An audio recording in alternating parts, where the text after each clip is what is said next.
Japan میں خواتین شہنشاہ کیوں نہیں بن سکتی؟ جاپان میں ہونے والی ایک حالیہ سروے کے مطابق ملکی ووٹرز کی اکثریت اس بات کی حامی ہے کہ خواتین کو بھی شہنشاہ کا وارث قرار دیا جائے، اگرچہ اس خواہش کی جاپانی قانون میں کوئی گنجائش نہیں۔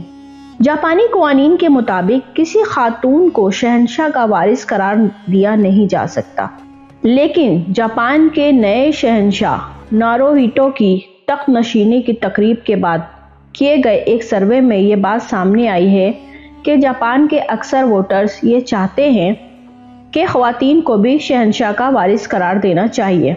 جاپان کے نئے شہنشاہ ناروہیٹو گزشتہ ہفتے ملکی تخت پہ براجمان ہونے کے ساتھ ہی ایک نئی الجھن کا شکار ہو گئے ہیں۔ ان کی کوئی اولاد نرینہ نہیں، وہ صرف ایک بیٹی کے والد ہیں، اور ملکی قوانین اس بات کی اجازت نہیں دیتے کہ ان کی بیٹی کیون کی جانشین بن سکے۔ یہ سروے جاپان کی کیوڈو نیوز ایجنسی کی جانب سے کیا گیا، جس کے نتائج کے مطابق 81.9% لوگوں نے خواتین کو بھی شہنشاہ کا وارث قرار دینے کے حق میں ووٹ دیا، جبکہ صرف 13.5% لوگوں نے اس کی مخالفت کی۔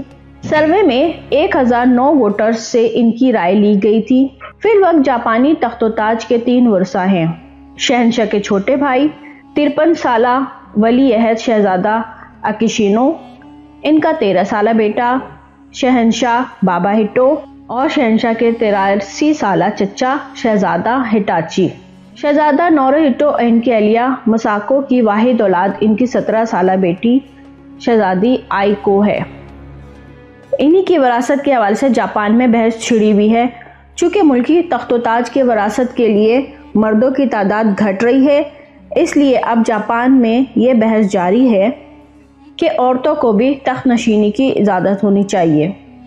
جاپان کی حکومت کے ایک ترجمان یوشی ہیدے سوگا نے کہا ہے کہ رواں سال ہونے والی شہنشاہی تقریبات کے بعد اس معاملے کا محتاط اندازے میں جائزہ لیا جائے گا۔ خیال رہے کہ جاپان میں خواتین کو نہ صرف تخت کا وارث تسلیم نہیں کیا جاتا، بلکہ اگر شاہی خاندان کی کوئی خاتون کسی عام آدمی سے شادی کر لے تو اسے اپنی شاہی حیثیت سے دستبردار ہونا پڑتا ہے، یہاں تک کہ ان کے بچوں کو بھی شاہی وراثت میں حصہ دار نہیں سمجھا جاتا۔ قدیم روایت کی پاسداری کرنے والا جاپان کا شاہی خاندان خواتین کو تخت نشینی کی اجازت دینے کی غرض سے قانون پہ نظر ثانی کرنے کا بھی سخت مخالف ہے۔